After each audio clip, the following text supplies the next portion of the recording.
Good morning વિદ્યાર્થી મિત્રો. છઠ્ઠું ચેપ્ટર આપણે સ્ટાર્ટ કરી દીધું છે અને શરૂઆતની અંદર ફેરેડે અને હેનરીના પ્રયોગો પહેલા લેક્ચરમાં આપણે શીખ્યા. છેલ્લે જે લેક્ચર આપણે લીધું એમાં ફેરેડે અને હેનરીએ કરેલા જે 3 પ્રયોગો આપણે જે શીખ્યા, આમ તો એમણે ઘણા બધા પ્રયોગો કર્યા છે, પણ એમાંના 3 પ્રયોગો આપણે જે શીખ્યા એમાં દરેક પ્રયોગનું તારણ એક સરખું જ નીકળે. ફેરેડે અને હેનરીને આ કરેલા પ્રયોગો જે છે એની અંદર એક ગૂંચળું આપણે એવું લીધું છે કે જેની સાથે ગેલ્વેનોમીટર જોડ્યું. 3 પ્રયોગમાં એવું ગૂંચળું લીધેલું જ છે. અને બીજી વસ્તુ તરીકે શું લીધું છે તો પહેલા પ્રયોગની અંદર એ લોકોએ ચુંબક લીધું અને ગૂંચળાની નજીક ચુંબકને ગતિ કરાવી. ચુંબક ગતિ કરતું હોય ત્યારે જ એ પરિપથ જે ગેલ્વેનોમીટર સાથે જોડેલું છે ગૂંચળું તે એની અંદર પ્રેરિત ઈએમએફ મળે છે અને બંધ પરિપથ હોય એટલે પ્રેરિત પ્રવાહ પણ મળે. બીજા પ્રયોગની અંદર ચુંબકને બદલે એ લોકોએ બેટરી સાથે જોડેલું એક બીજું ગૂંચળું લીધું છે. ગેલ્વેનોમીટર વાળું ગૂંચળું તો ખરું જ, હવે એ બેટરી સાથે જોડેલું જે ગૂંચળું છે એને ગતિ કરાવી છે અને ગેલ્વેનોમીટર વાળું જે ગૂંચળું છે એમાં પ્રેરિત ઈએમએફ મળે છે. ત્રીજો પ્રયોગ છે એની અંદર બેટરી સાથેનું એક ગૂંચળું લીધું ખરું, ગેલ્વેનોમીટર વાળું ગૂંચળું તો છે જ, બેટરી સાથે જોડેલું જે ગૂંચળું છે એમાં વધારામાં એ લોકોએ બેટરીની સાથે શ્રેણીમાં એક કળ જોડી દીધી અને કળને ઓન ઓફ કરી. કળ સતત ચાલુ હોય તો પ્રેરિત ઈએમએફ નથી મળતું, સતત બંધ હોય તો પ્રેરિત ઈએમએફ નથી મળતું, પણ જે ક્ષણે કળ ચાલુ કરવામાં આવે અથવા બંધ કરવામાં આવે તે જ ક્ષણે પ્રેરિત ઈએમએફ મળે છે, એ સિવાયની સ્થિતિમાં નથી મળતું. 3 પ્રયોગને અંતે તારણ શું નીકળ્યું તો દરેક કિસ્સાની અંદર ગેલ્વેનોમીટર વાળું જે ગૂંચળું છે જેની સાથે ગેલ્વેનોમીટર જોડી છે એ ગૂંચળા સાથે સંકળાયેલા ચુંબકીય ફ્લક્સમાં ફેરફાર થાય છે એટલે પ્રેરિત ઈએમએફ ઉત્પન્ન થાય. આપણે ચુંબકીય ફ્લક્સ એટલે શું એની વ્યાખ્યા શીખ્યા છે. ગૂંચળા સાથે સંકળાયેલું ચુંબકીય ફ્લક્સ એટલે કે ચુંબકીય ક્ષેત્રની તીવ્રતામાં ફેરફાર થાય એટલે ફ્લક્સમાં ફેરફાર થાય છે. તો એ ગૂંચળા સાથે સંકળાયેલા ચુંબકીય ફ્લક્સમાં જ્યારે ફેરફાર થાય છે ત્યારે તે ગૂંચળામાં પ્રેરિત ઈએમએફ મળે છે. આને આધારે ફેરેડેએ પ્રેરણનો નિયમ તૈયાર કર્યો અને એ ફેરેડેના નિયમ પરથી પ્રેરિત ઈએમએફનું મૂલ્ય કેટલું છે તે શોધી શકાય, એટલે આપણે ફેરેડેનો પ્રેરણનો નિયમ કહીએ છીએ.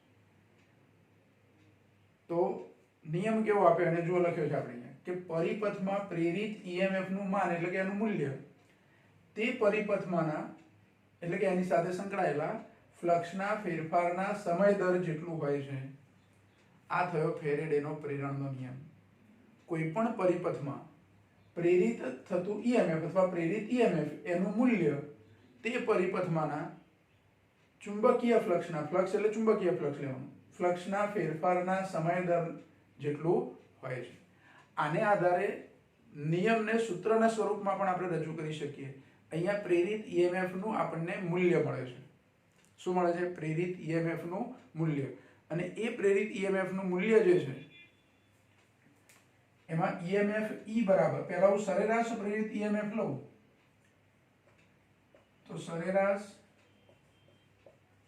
પ્રેરિત ઈએમએફ, સરેરાશ એટલે હું આ રીતે બતાવું તો સરેરાશ પ્રેરિત ઈએમએફ ઈ બરાબર ફ્લક્સના ફેરફારનો સમય દર એટલે delta phi upon delta t. આ ફેરફારનો સમય દર કહેવાય. આગળ નિશાની મૂકીશું આપણે માઇનસ.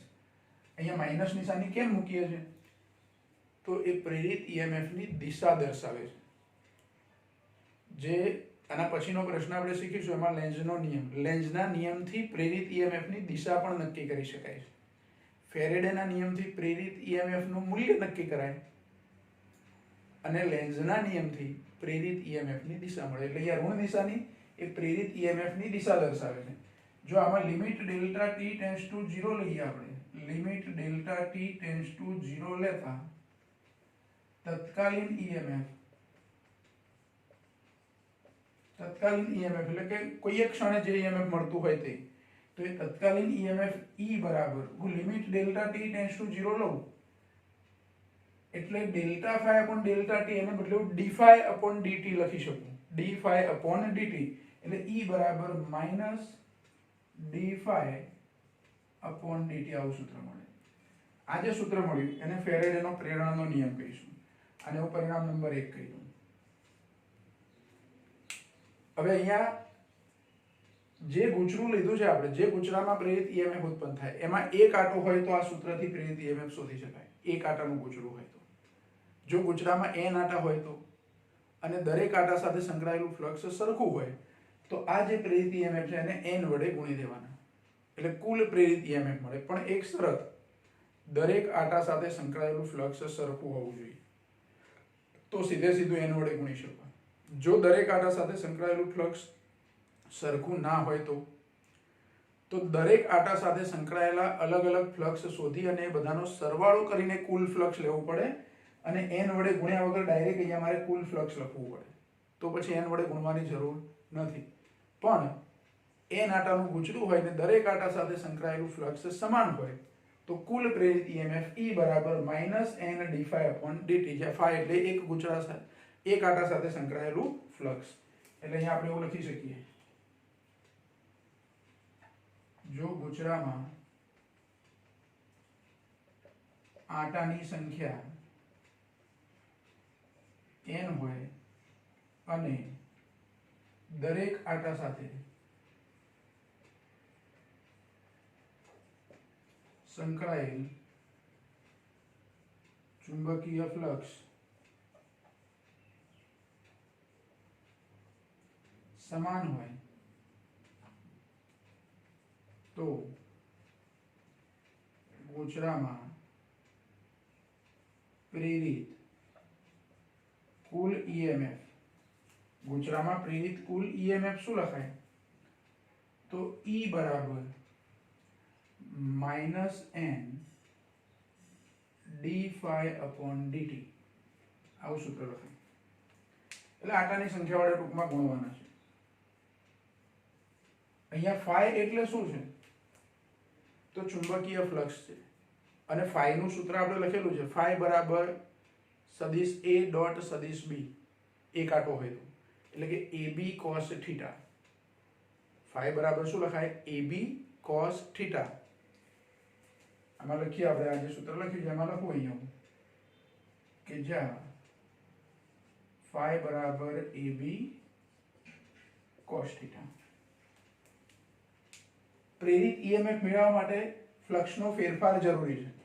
ફ્લક્સના ફેરફારનો સમય દર એટલે ΔΦ/ΔT અથવા dϕ/dt. હવે ફ્લક્સમાં મારે ફેરફાર કરવો હોય તો A માં ફેરફાર કરીને પણ ફ્લક્સમાં ફેરફાર કરી શકાય, B માં ફેરફાર કરીને પણ ફ્લક્સમાં ફેરફાર કરી શકાય અને થીટા એટલે કે A અને B વચ્ચેનો ખૂણો બદલીને પણ ફ્લક્સમાં ફેરફાર કરી શકાય. આપણે ઔદ્યોગિક ધોરણે જે વીજળી ઉત્પન્ન કરીએ છીએ એમાં ફેરેડેનો પ્રેરણનો સિદ્ધાંત જ વપરાય છે. વિદ્યુત ચુંબકીય પ્રેરણના સિદ્ધાંત પર આપણા જનરેટર એ કામ કરે છે, વિદ્યુત જનરેટર જે છે તો એની અંદર થીટામાં ફેરફાર કરીને આપણે વીજળી ઉત્પન્ન કરીએ છીએ. બે પાવરફુલ ચુંબકોની વચ્ચે એક ગૂંચળું હોય, ગૂંચળાને અથવા ચુંબકોને બેમાંથી એકને ફેરવવાનું. ગૂંચળું જે હોય એને ધારો કે તમારે સ્થિર રાખવું હોય તો ચુંબકો ગૂંચળાની આજુબાજુ ફરે એવી ગોઠવણ કરેલી હોય. એટલે ચુંબકની ચુંબકીય ક્ષેત્ર રેખાઓ એટલે કે ક્ષેત્ર રેખા, ચુંબકીય ક્ષેત્ર અને ગૂંચળાનો ક્ષેત્રફળ સદિશ એની વચ્ચેનો ખૂણો સતત બદલાયા કરે અથવા ગૂંચળાને ભ્રમણ કરે એવી ગોઠવણ કરેલી હોય. તો ગૂંચળાને ભ્રમણ કરે એવી ગોઠવણ કરે તો ચુંબકીય ક્ષેત્ર એકના એક દિશામાં રહેશે, પણ ગૂંચળાનો ક્ષેત્રફળ સદિશ છે એની દિશા સતત શું થશે? બદલાશે. એટલે થીટા બદલીને જનરેટરની અંદર આપણે વીજળી ઉત્પન્ન કરીએ છીએ. A અને B નથી બદલતા, પણ થીટા બદલીને વીજળી ઉત્પન્ન થાય. પણ તમે આ બેમાં પણ આ બે અથવા બેમાંથી ગમે તે એકમાં ફેરફાર કરીને પણ ફ્લક્સમાં ફેરફાર કરી શકાય. તો આ થયો ફેરેડેનો પ્રેરણનો નિયમ. 2 માર્કની અંદર પૂછાય એવો અગત્યનો પ્રશ્ન કે ફેરેડેનો પ્રેરણનો નિયમ લખો અને સમજાવો. આવો પ્રશ્ન તમને પૂછાય. આ ચેપ્ટરના અગત્યના પ્રશ્નોમાંનો એક પ્રશ્ન. બરાબર? તો પ્રેરિત EMF ઉત્પન્ન થવા માટે મુખ્ય જરૂરિયાત શું છે? તો ગૂંચળા સાથે સંકળાયેલા ચુંબકીય ફ્લક્સમાં ફેરફાર થવો જોઈએ. અને જે 3 પ્રયોગો છે ફેરેડે અને હેનરીના, એ બધાનું તારણ પણ આ જ છે કે જે ગૂંચળા સાથે આપણે ગેલ્વેનોમીટર જોડેલું છે એની સાથે સંકળાયેલા ચુંબકીય ફ્લક્સમાં ફેરફાર થાય છે ત્યારે જ એ ગૂંચળાની અંદર પ્રેરિત EMF અને પ્રેરિત પ્રવાહ ઉત્પન્ન થાય છે. તો આ થયો ફેરેડેનો પ્રેરણનો નિયમ. આ પ્રશ્ન બરાબર ધ્યાનથી જોઈ લો. આના પછીનો પ્રશ્ન આપણે શીખીએ છીએ લેન્ઝનો નિયમ. પણ પહેલા આટલો પ્રશ્ન બરાબર ધ્યાનથી વાંચીએ.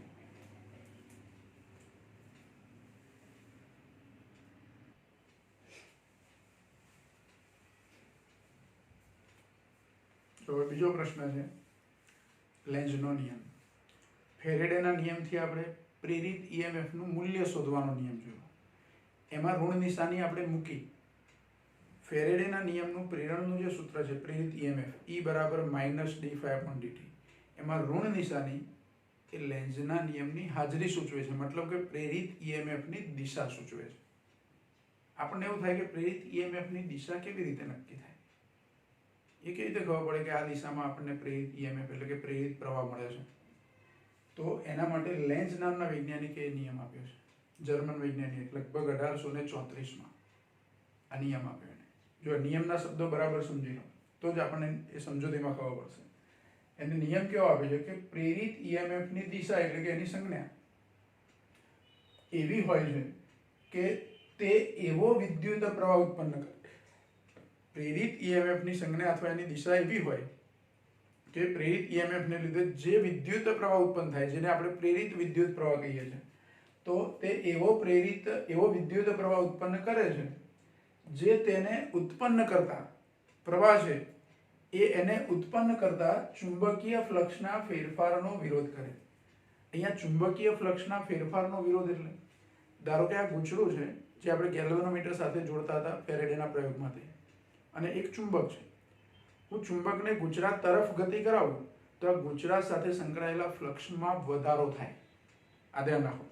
ચુંબક દૂરથી આમ ગૂંચળા તરફ નજીક જાય છે એટલે ફ્લક્સમાં વધારો થાય.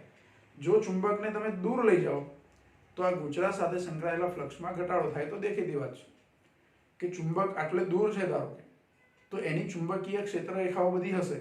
હું ચુંબકને ગૂંચળાની નજીક લઈ જાઉં એટલે અહીંયા જે જગ્યાએ ગૂંચળું છે ત્યાં ચુંબકીય ક્ષેત્રની તીવ્રતા વધે એટલે કે ચુંબકીય ફ્લક્સ પણ વધે.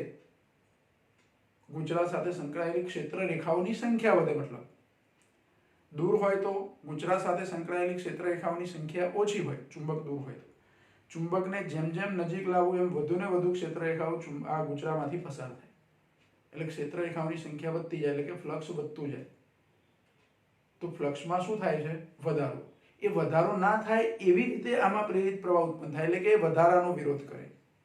અને જો ચુંબક ગૂંચળાની નજીક હોય પહેલેથી અને હવે એને દૂર લઈ જઈએ તો ગૂંચળા સાથે સંકળાયેલા ચુંબકીય ફ્લક્સમાં ઘટાડો થાય. તો ઘટાડો થાય એ વખતે પ્રેરિત ઈએમએફ તો ઉત્પન્ન થાય, પણ એ ઘટાડાનો વિરોધ કરે એવી રીતે પ્રેરિત ઈએમએફ ઉત્પન્ન થાય. એટલે બંને કિસ્સામાં ફ્લક્સના ફેરફારનો વિરોધ થાય એવી દિશામાં જ પ્રેરિત વિદ્યુત પ્રવાહ ઉત્પન્ન થાય. બરાબર? તો એ લેન્ઝના નિયમ પરથી, લેન્ઝે આવું આપણને કીધું અને એને પરથી આપણને એની દિશા પણ ખબર પડી જાય કે બંધ પરિપથ હોય તો એમાં ગૂંચળામાં પ્રેરિત વિદ્યુત પ્રવાહ કઈ દિશામાં હશે. જો ગૂંચળું બંધ હોય તો પ્રેરિત ઈએમએફ પણ મળે અને પ્રેરિત વિદ્યુત પ્રવાહ પણ મળે. પણ ગૂંચળું બંધ ના હોય, ખુલ્લું ગૂંચળું હોય એટલે કે એના બે છેડાઓ, એક તાર છે એને હું રિંગ આકારમાં ધારો કે વાળી દઉં છું, પણ એના બે છેડા જોઈન્ટ નથી કરતા, થોડાક છૂટા રાખીએ છીએ, તો એ બંધ ગૂંચળું ના કહેવાય, બંધ પરિપથ ના થયો કહેવાય. બંધ ક્યારે? તો એ તારને વાળીને કમ્પ્લીટ એના બે છેડા એકબીજાને અડકાડી દો, અથવા તો એ બે છેડા ના અડકાડો તો એ બે છેડાઓ સાથે બીજો એક વાયર જોઈન્ટ કરી અને ગેલ્વેનોમીટર કે એવી કોઈ વસ્તુ જોડી દો તો બંધ પરિપથ કહેવાય. પણ જો બે છેડાઓ વચ્ચે અંતર રહે અને કશું બીજી કોઈ વસ્તુ સાથે એમને જોડ્યા ના હોય તો એ ખુલ્લો પરિપથ કહેવાય. ખુલ્લો પરિપથ હોય તો પ્રેરિત ઈએમએફ તો ઉત્પન્ન થાય પણ પ્રેરિત પ્રવાહ ના મળે. પ્રવાહ ક્યારે મળે? ગૂંચળું કમ્પ્લીટ બંધ પરિપથ બનાવતું હોય ત્યારે. હવે જુઓ, આપણે સમજીએ કે કેવી રીતે આપણને ઈએમએફની દિશા ખબર પડે છે. ધારો કે આ એક બંધ ગૂંચળું છે. જો વર્તુળાકાર જ હોવો જરૂરી નથી. હા, તમે ચોરસ, લંબચોરસ, ગમે તે આકારનું, અનિયમિત આકારનું, પણ બંધ ગૂંચળું હોવું જોઈએ એવું ગૂંચળું તમે લઈ શકો. આ ગૂંચળાની નજીક અહીંયા ધારો કે એક ચુંબક છે.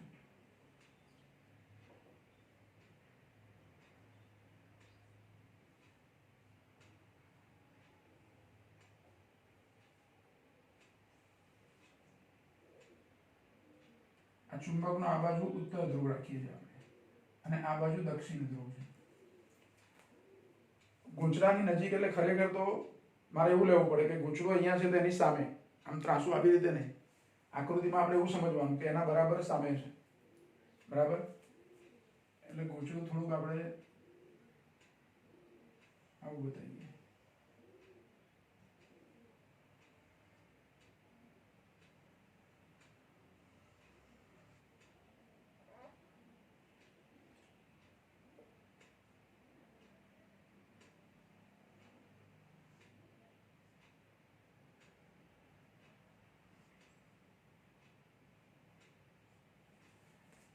હવે આ ગુજરાત તરફ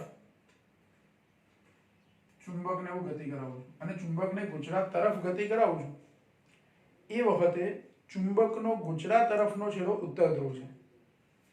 ગુજરાતની નજીક ચુંબકનો કયો ધ્રુવ છે? ઉત્તર ધ્રુવ. હવે ચુંબકને ગુજરાત તરફ લઈ જાઉં તો આ ગુજરાત સાથે સંકળાયેલા ફ્લક્સમાં શું થાય? વધારો થાય. ગુજરાત સાથે સંકળાયેલા ફ્લક્સમાં વધારો થાય.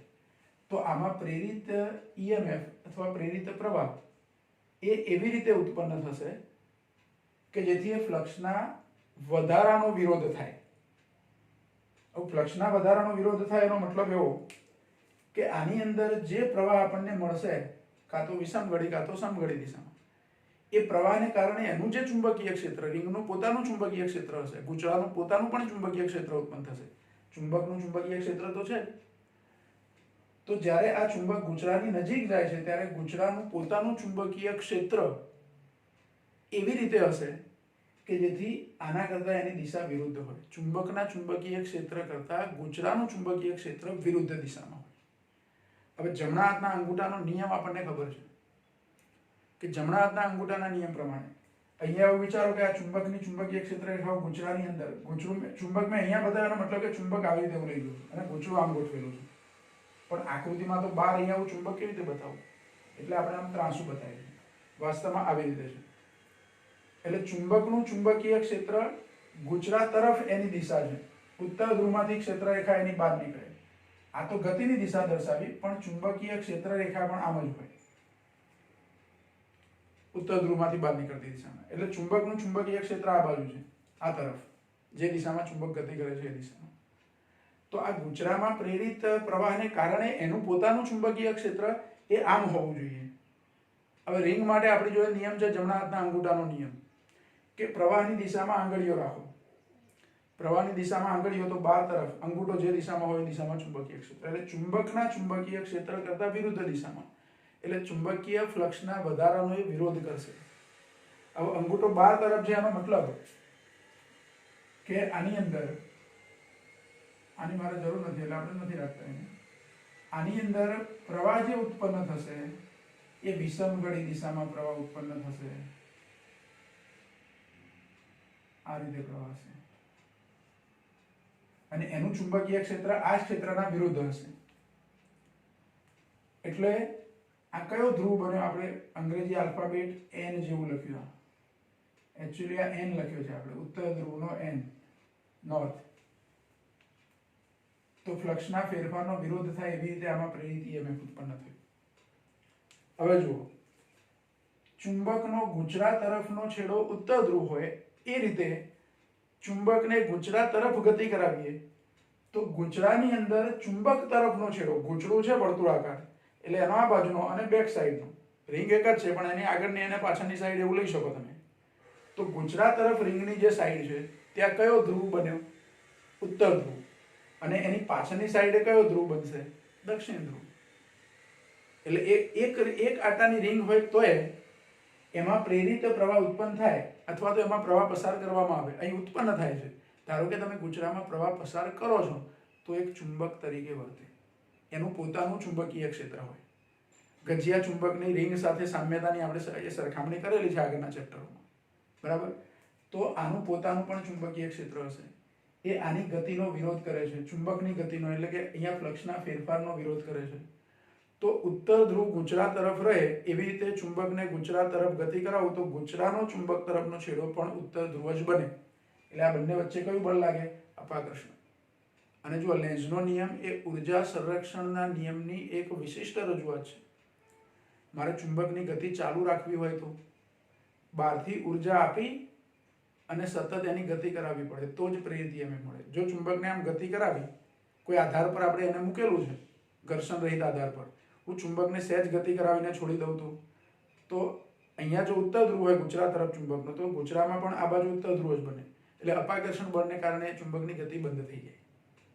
એનાથી ઉલટું શક્ય નથી. જો એનાથી ઉલટું વિચારું તો ચુંબકનો ઉત્તર ધ્રુવ રાખ્યો છે ગુજરાત તરફ, અને ગુજરાતમાં આ બાજુ ચુંબક તરફ ધારો કે દક્ષિણ ધ્રુવ ઉત્પન્ન થાય છે, કઈ વખતે ચુંબકને ગુજરાત તરફ ગતિ કરાવીએ ત્યારે, તો શું થશે?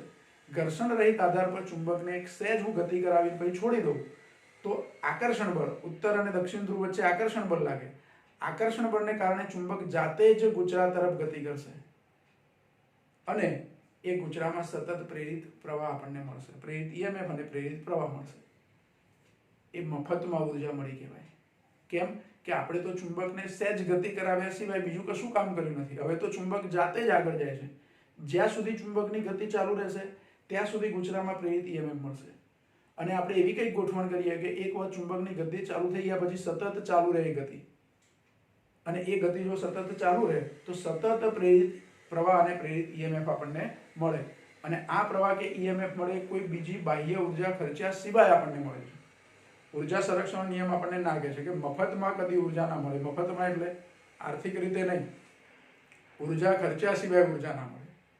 આપણે જાણીએ છીએ કે વિશ્વમાં ઉર્જાનો કુલ જથ્થો અચળ છે. ઉર્જાનું એક સ્વરૂપમાંથી બીજા સ્વરૂપમાં રૂપાંતર થાય, પણ નવી ઉર્જા ઉત્પન્ન કરી શકાતી નથી અથવા ઉર્જાનો નાશ થતો નથી. તો અહીંયા તો શું થયું? કોઈ પણ પ્રકારની ઉર્જા ખર્ચ્યા સિવાય તમને ઉર્જા મળી, જે ઉર્જા સંરક્ષણના નિયમ પ્રમાણે સુસંગત નથી. એટલે ચુંબકનો ઉત્તર ધ્રુવ ગુજરાત તરફ હોય એ રીતે ચુંબકને ગુજરાત તરફ ગતિ કરાવીએ તો ગુજરાતનો ચુંબક તરફનો છેડો ઉત્તર ધ્રુવ જ બને, તો જ ઉર્જા સંરક્ષણના નિયમનું પાલન થાય. બરાબર? ચલો આનાથી ઉલટું વિચારીએ આપણે. ધારો કે આ ચુંબકનો ઉત્તર ધ્રુવ જ ગુજરાત તરફ છે, પણ ચુંબકને હું ગુજરાતથી દૂર તરફ ગતિ કરાવું છું. ચુંબકને ગુજરાતથી દૂર તરફ ગતિ કરાવીએ તો શું થાય? હવે જો દૂર તરફ ગતિ કરાવીએ અને આ ઉત્તર હોય આ ઉત્તર હોય તો ઉત્તર વચ્ચે અપાકર્ષણ બળ લાગે. સહેજ ગતિ કરાવીને છોડી દો એટલે અપાકર્ષણ બળને કારણે ચુંબક વધારે ને વધારે દૂર જાય જાતે જ. અને જો એવું થાય તો મફતમાં ઉર્જા મળી કહેવાય. એટલે જ્યારે ચુંબકનો ગુજરાત તરફનો છેડો ઉત્તર ધ્રુવ હોય અને ચુંબકને ગુજરાતથી દૂર તરફ લઈ જવામાં આવે તો અહીંયા ઉત્તર ધ્રુવ ના બનવો જોઈએ. કયો બનવો જોઈએ? દક્ષિણ ધ્રુવ બનવો જોઈએ. અહીંયા ગુજરાતની અંદર ચુંબક તરફનો જે છેડો છે એમાં દક્ષિણ ધ્રુવ બને, એટલે કે પ્રવાહની દિશા તમને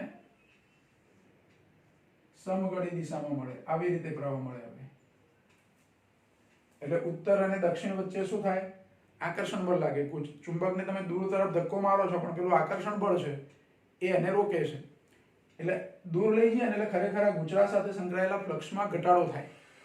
અને ફ્લક્સમાં ઘટાડો થાય તો ગુજરાતમાં પ્રેરિત પ્રવાહ એવી રીતે ઉત્પન્ન થાય. મારી આગળીઓ છે એ દિશામાં પ્રવાહ છે, ચુંબક દૂર તરફ જાય છે, પણ એ પ્રવાહ એવી રીતે ઉત્પન્ન થશે કે જેથી ગુજરાતનું ચુંબકીય ક્ષેત્ર અને ચુંબકનું ચુંબકીય ક્ષેત્ર એક જ દિશામાં થઈ જાય. એટલે કે ઘટાડાનો વિરોધ થાય. વધારાનો વિરોધ થતો હતો એ વખતે ચુંબકનું ચુંબકીય ક્ષેત્ર અને ગુજરાતનું ચુંબકીય ક્ષેત્ર પરસ્પર વિરુદ્ધ હતું, એટલે વધારો ના થવા દે. જ્યારે ઘટાડો થતો છે એ વખતે, ફ્લક્સમાં ઘટાડો થાય એ વખતે ચુંબકનું ચુંબકીય ક્ષેત્ર અને ગુજરાતનું પોતાનું ચુંબકીય ક્ષેત્ર એક જ દિશામાં થઈ જાય. એવી રીતે પ્રવાહ ઉત્પન્ન થાય, એટલે સમઘડી દિશામાં. તો આ થયો આપણો લેન્ઝનો નિયમ. એટલે લેન્ઝના નિયમ પરથી તમને ચુંબકીય જે પ્રેરિત ઈએમએફ છે એ પ્રેરિત ઈએમએફ અથવા પ્રેરિત પ્રવાહ એની તમે દિશા નક્કી કરી શકો. આ જે સ્થિતિ છે, બીજી આકૃતિ આપણે આજે દોરી જેમાં દૂર તરફ ચુંબકને ગતિ કરાવીએ છીએ, એ સ્થિતિમાં આમાં સમઘડી દિશામાં પ્રવાહ ઉત્પન્ન થાય છે. અને એનાથી વિરુદ્ધ ચુંબકને નજીક લઈ જઈએ ઉત્તર ધ્રુવ આગળ રાખીને તો વિષમઘડી દિશામાં પ્રવાહ મળે. પછી ધ્રુવો બદલી કાઢો તો એનાથી ઉલટું.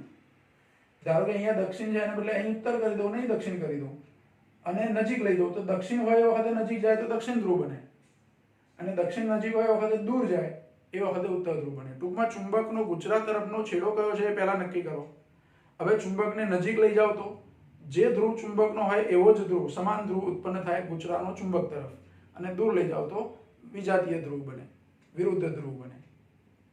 અને બીજું આપણે હમણાં કીધું કે મફતમાં ઉર્જા મળતી નથી, એટલે એવા ધ્રુવો શક્ય ના બને. ચુંબકને હું ગુજરાત તરફ લઈ જાઉં, ચુંબકનો આગળ તરફ ઉત્તર ધ્રુવ છે, તો ગુજરાતમાં દક્ષિણ ધ્રુવ તો ના જ બને. જો એવું થાય તો આકર્ષણ બળને કારણે જાતે જ ચુંબક આગળ ગતિ કરે. મફતમાં ઉર્જા મળે એવી રીતે પ્રવાહની દિશા કે ઈએમએફની દિશા આપણને ગુજરાતમાં મળતી નથી. એટલે અહીંયા પણ ઉર્જા સંરક્ષણના નિયમનું પાલન થાય છે. એટલે લેન્ઝનો નિયમ એ ઉર્જા સંરક્ષણના નિયમની શું છે, એક વિશિષ્ટ રજૂઆત છે. એટલે અહીંયા જુઓ, પ્રશ્ન આપણો, આમાં કોઈ સૂત્ર તમારે તારવવાનું નથી. લેન્ઝનો નિયમ લખવાનો છે. કેવી રીતે ચુંબકને ગુજરાત તરફ ગતિ કરાવીએ તો અહીંયા કયો ધ્રુવ બને તે કહેવાનું છે. ફ્લક્સના ફેરફારનો વિરોધ થાય એવી રીતે જ ધ્રુવો તૈયાર થાય ગુજરાતમાં. બરાબર.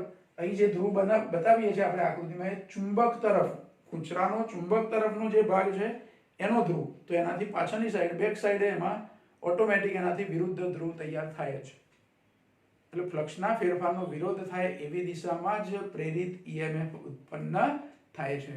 એટલે પ્રેરિત ઈએમએફની દિશા આપણને મળી ગઈ લેન્ઝના નિયમ પરથી. એવા દાખલા પણ આપણે શીખીશું કે જેમાં પ્રેરિત ઈએમએફની દિશા આપણે નક્કી કરતા હોય. એવા ઉદાહરણમાં દાખલા છે આપણે સોલ્વ કરીશું. કે કોઈ બંધ ગૂંચળું આપ્યું હોય તેની સાથે ફ્લક્સમાં વધારો થાય છે, તો વધારાનો વિરોધ થાય એવી દિશામાં પ્રેરિત ઈએમએફ. જો ઘટાડો થતો હોય તો ઘટાડો થાય એવી દિશામાં પ્રેરિત ઈએમએફ આપણને મળે. એટલે ક્લિયર કટ છે આ વસ્તુ લેન્ઝના નિયમ પરથી, કે તમે કોઈ પણ પરિપથની અંદર પ્રેરિત ઈએમએફ કઈ દિશામાં ઉત્પન્ન થાય છે અથવા પ્રેરિત પ્રવાહ તમને કઈ દિશામાં મળે છે એ લેન્ઝના નિયમ પરથી નક્કી કરી શકાય. ફ્લક્સના ફેરફારનો વિરોધ થાય આવું યાદ રાખવાનું ખાસ. બરાબર. તો આ થયો આપણો લેન્ઝનો નિયમ. જોડે જોડે ઉર્જા સંરક્ષણ માટે પૂછી શકાય. તો હમણાં કીધું આપણે કે મફતમાં ઉર્જા ના મળે એવી રીતે જ શક્ય છે એ ગોઠવણ છે, પ્રવાહની દિશા છે. બરાબર. તો બે પ્રશ્નો આપણા મુખ્ય થયા. એક ફેરેડેનો પ્રેરણ અંગેનો નિયમ, બીજો લેન્ઝનો નિયમ. ફેરેડેના પ્રેરણના નિયમમાં આપણે સૂત્ર યાદ રાખવાનું છે પ્રેરિત ઈએમએફનું. એન આટાનું ગૂંચળું હોય તો E બરાબર -n d∅/dt, જેમાં ઋણ નિશાની એ લેન્ઝના નિયમની હાજરી સૂચવે છે. અને આના આધારિત આપણે દાખલા પણ ઘણા બધા ગણીશું ફેરેડેના પ્રેરણના નિયમ પરથી. લેન્ઝના નિયમમાં કોઈ સૂત્ર આપણે તારવવાનું નથી, પણ સમજૂતી આપવાની છે. બરાબર.